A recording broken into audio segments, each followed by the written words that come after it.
cidadãos em conflito com a lei, violações de direitos humanos, dos direitos fundamentais, tanto os direitos humanos fundamentais, liberdade da imprensa, da informação, defesa da paz e da democracia, violações constitucionais do compromisso prestado em juramento para a promoção da estabilidade, do progresso social e do bem-estar de todos os angolanos.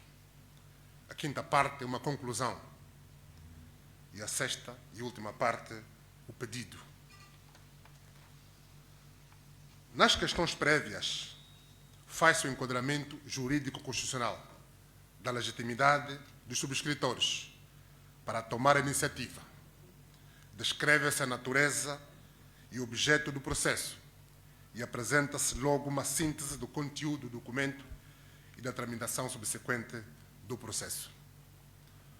Os factos que fundamentam o processo incluem violações ao juramento proferido pelo Presidente da República, quando se obrigou a cumprir a Constituição e as leis.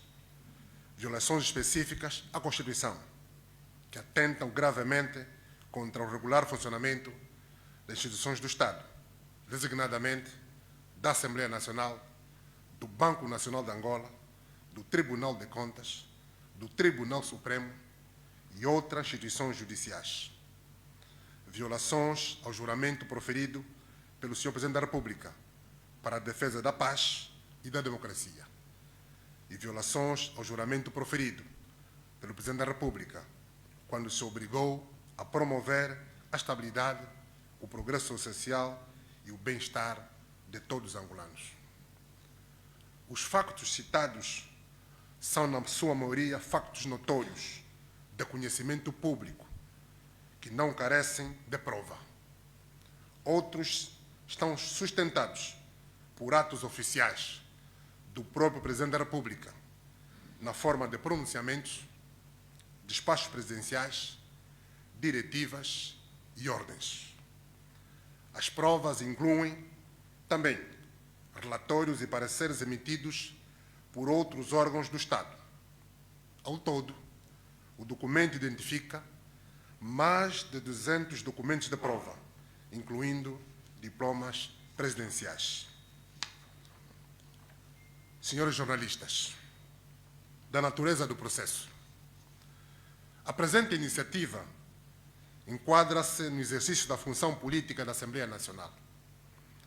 Trata-se de um processo de responsabilização política por crimes cometidos por João Manuel Gonçalves Lourenço, no exercício de um cargo político, Presidente da República.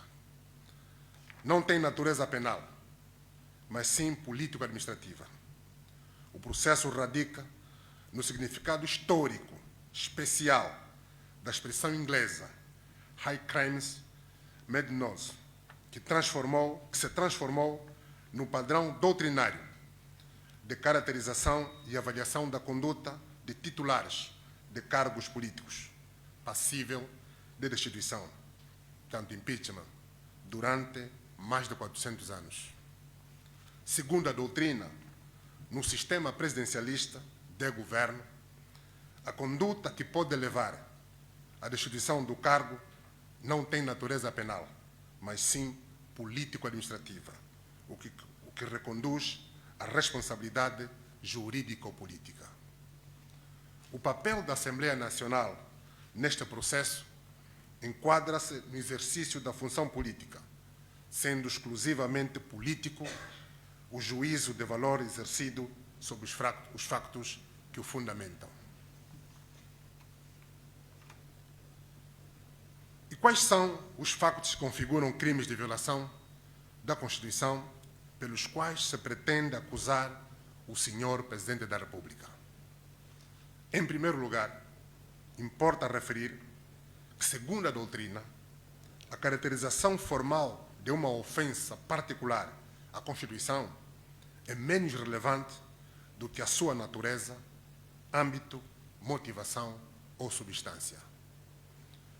Todas encerram condutas incompatíveis com o juramento prestado na tomada de posse e com o exercício do cargo de Presidente da República. Eu repito, todas encerram condutas incompatíveis com o juramento prestado na tomada de posse e com o exercício de cargo de Presidente da República.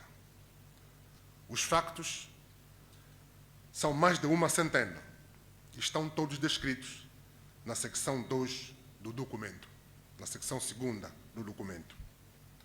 Mais do que ilícitos individuais, eles denotam um padrão de conduta subversiva, uma conduta consolidada de subversão da Constituição, que atenta frontalmente contra o Estado Democrático de Direito e que se manifesta em síntese nos seguintes fenômenos: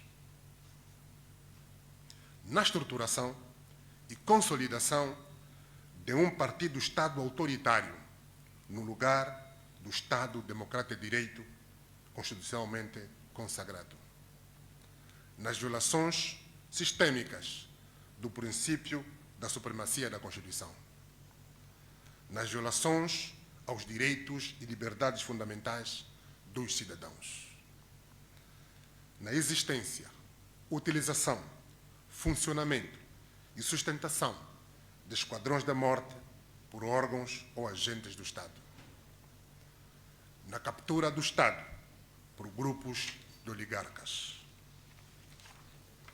na utilização de instituições do Estado para perseguir fins privados, incluindo o desvio sistêmico estruturado dos recursos públicos e subversão pré-ordenada de processos eleitorais ou judiciais, nas violações estruturadas e pré-ordenadas à Lei do Orçamento Geral do Estado, à Lei da Contratação Pública, à Lei da Probidade Pública, para benefício pessoal ou de grupos selecionados e organizados, e nos abusos do poder, sob várias formas, da autoria dos auxiliares do titular do Poder Executivo, que, nos termos da Constituição, são orientados e dirigidos pelo Presidente da República.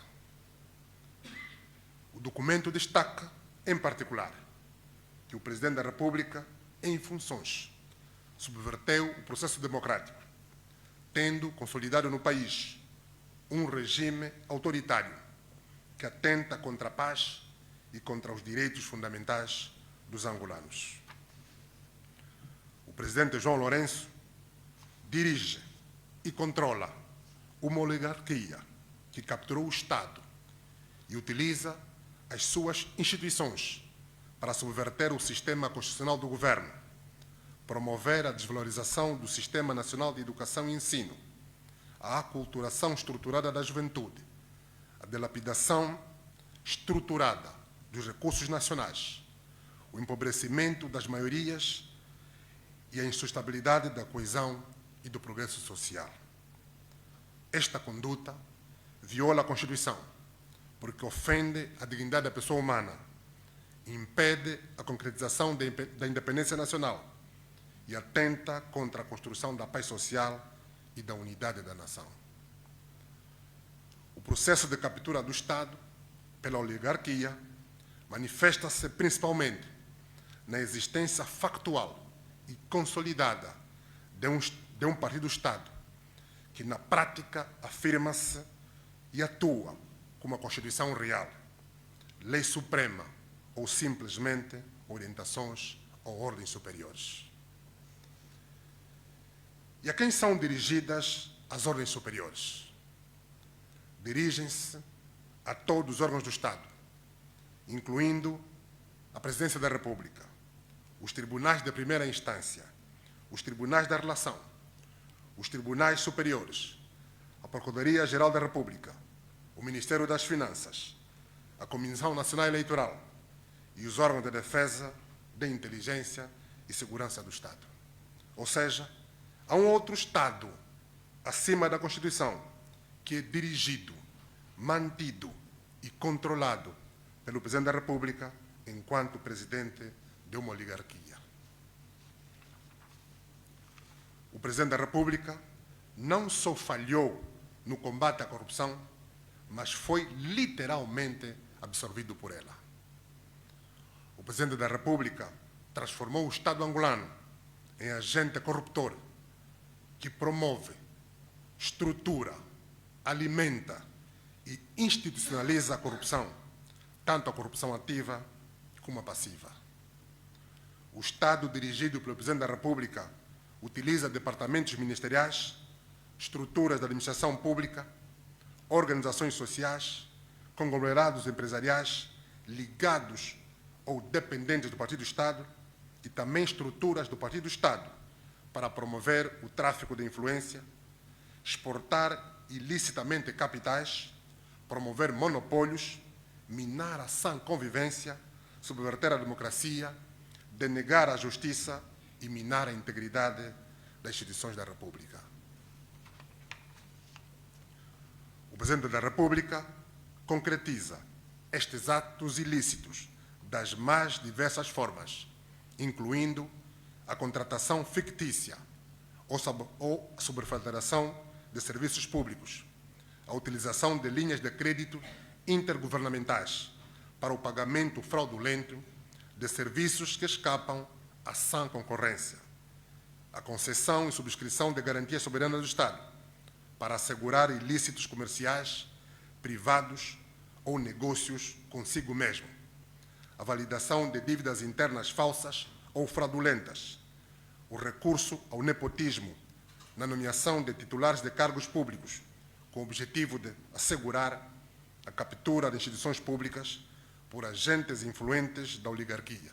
E, por fim, a interferência abusiva do Presidente da República no regular funcionamento dos órgãos de soberania, de fiscalização, em particular no Tribunal de Contas e nos Tribunais Superiores da República de Angola. Os órgãos influentes do Estado, que concorrem para a defesa dos direitos e liberdades fundamentais dos cidadãos, da paz pública e da estabilidade política e social do país, como o Ministério Público, os tribunais, o Serviço de Investigação Criminal e os órgãos públicos de comunicação social, estão transformados num corpo mafioso, uma associação criminosa. Eu repito, os órgãos influentes do Estado, que concorrem para a defesa dos direitos e liberdades fundamentais dos cidadãos, da paz pública e da estabilidade política e social do país, como o Ministério Público, os tribunais, o Serviço de Investigação Criminal e os órgãos públicos de comunicação social, estão transformados num corpo mafioso, uma associação criminosa. Os atos de incumprimento da Constituição e de improbidade pública associados à execução do Orçamento Geral do Estado pelo Presidente da República estão solidamente confirmados pelo parecer do Tribunal de Contas à Conta Geral do Estado de 2021. No seu último parecer, a Conta Geral do Estado, relativo ao ano 2021, que foi remetido da Assembleia Nacional em maio de 2023, o Tribunal de Contas, de forma objetiva, isenta e profissional e com alto sentido de Estado, deixa claro, em síntese, o seguinte: as contas do Estado não batem certo.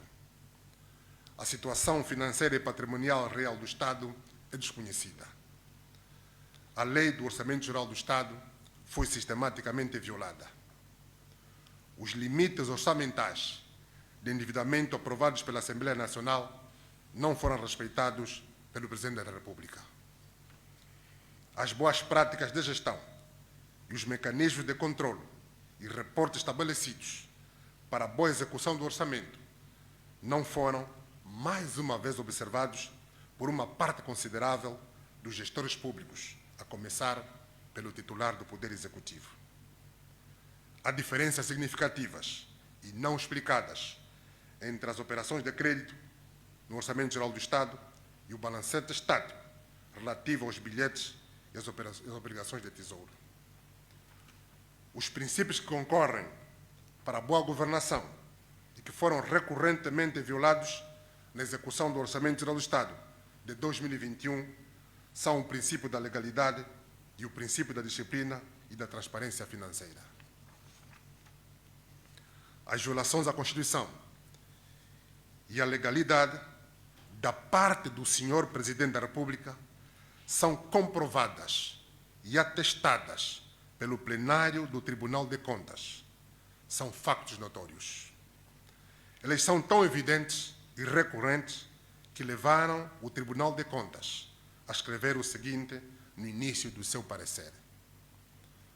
O plenário, pelo facto de formular reiteradamente, em pareceres anteriores, recomendações sobre boas práticas, disciplina e transparência financeira, que não têm sido atendidas pelo Executivo, em virtude das sucessivas contas gerais do Estado apresentarem o mesmo tipo de irregularidades, coloca a Assembleia Nacional a questão de saber qual a utilidade prática do parecer que este Tribunal emite em face dos incumprimentos e violações sistemáticos das normas em vigor.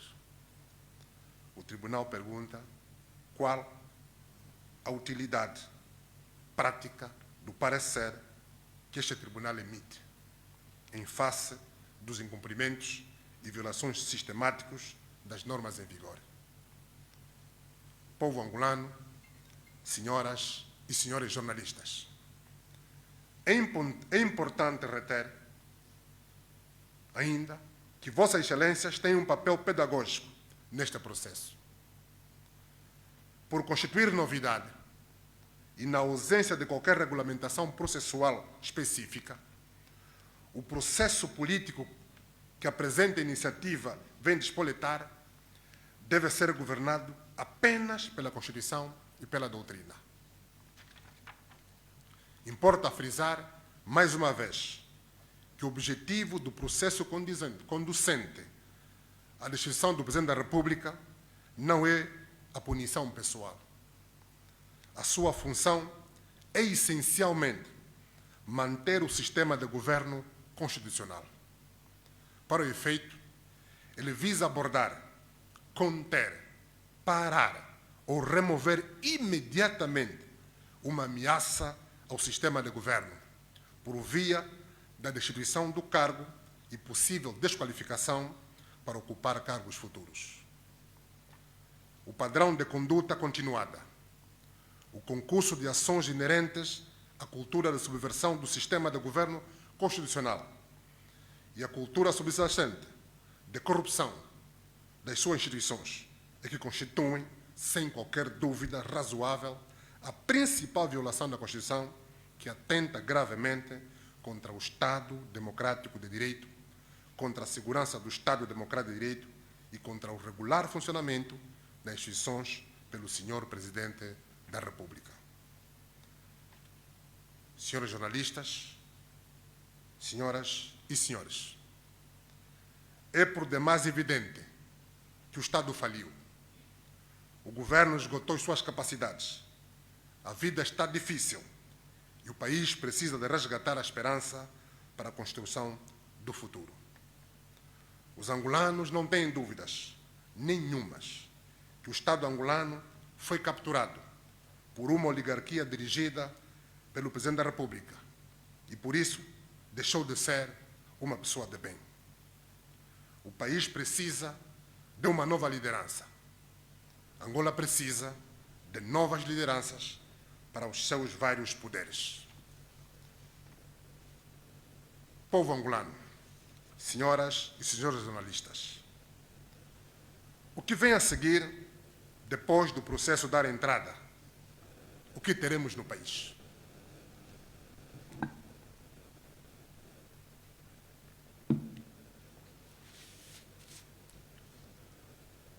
O que vem a seguir, depois do processo dar entrada no gabinete da Presidente da Assembleia Nacional, o que teremos no país? A Assembleia Nacional já definiu, por lei própria, as regras e procedimentos que vai observar na condução deste processo relativo ao órgão constitucional Presidente da República. Essas regras constam do capítulo 1º do título 7º do Regimento da Assembleia Nacional, aprovado pela Lei nº 13/17, de 6 de julho.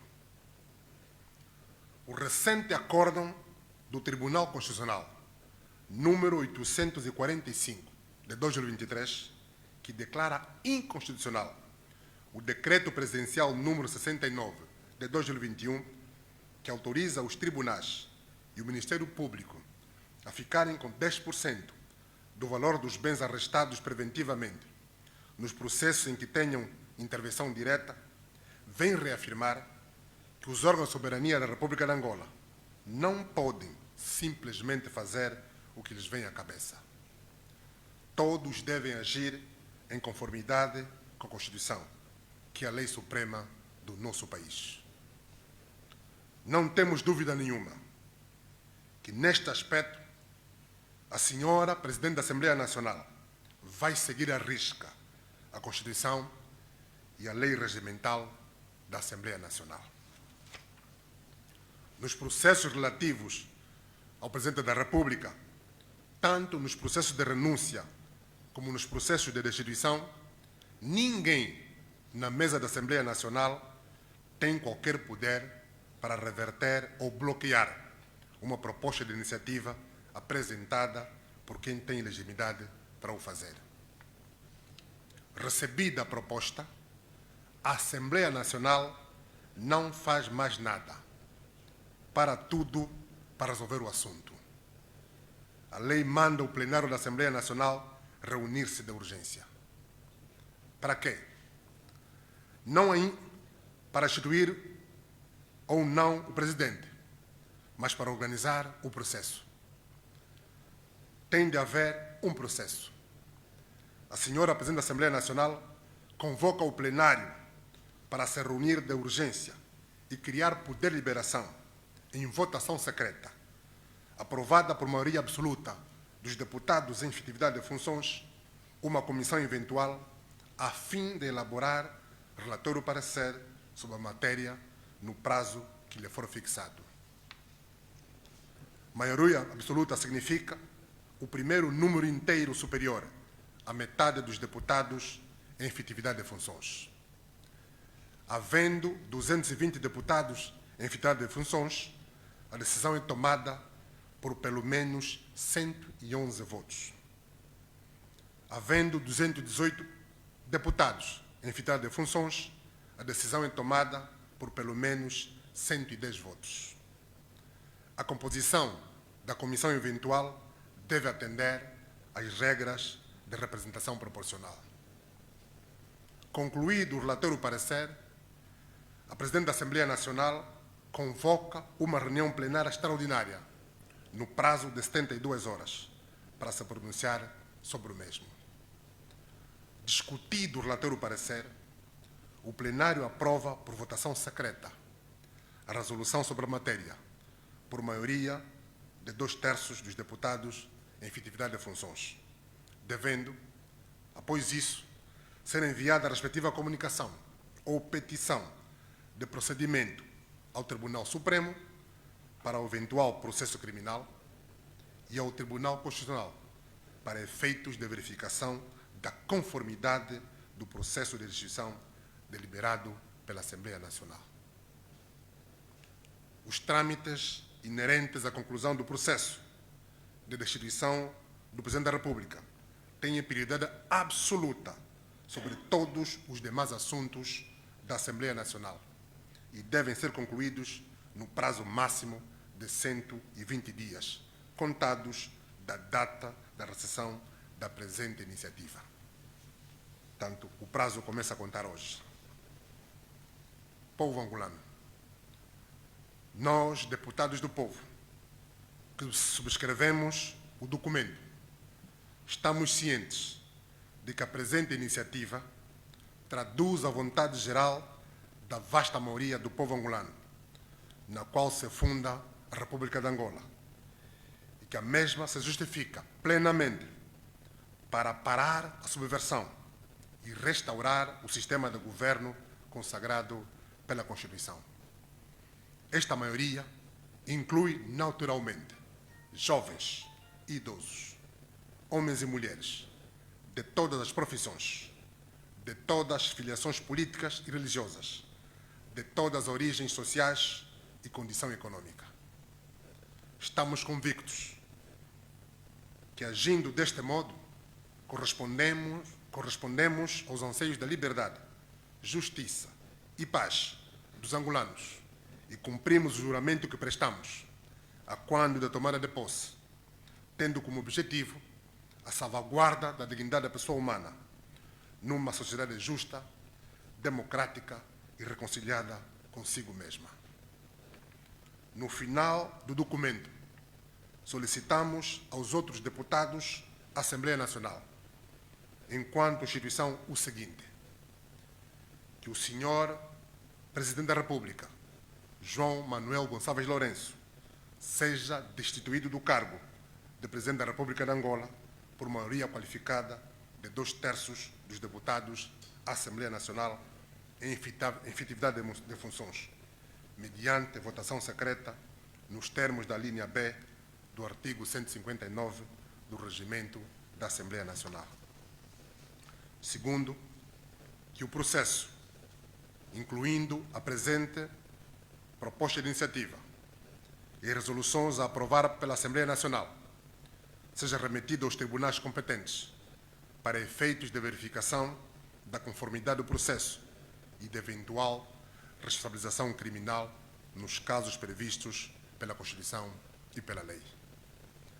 Que seja conferida posse pelo Tribunal Constitucional, como Presidente da República, a senhora doutora Esperança Maria Eduardo Francisco da Costa, nos termos conjugados da linha C do número 1 do artigo 130, do número 1 do artigo 132 e do número 1 do artigo 114, todos da Constituição da República de Angola.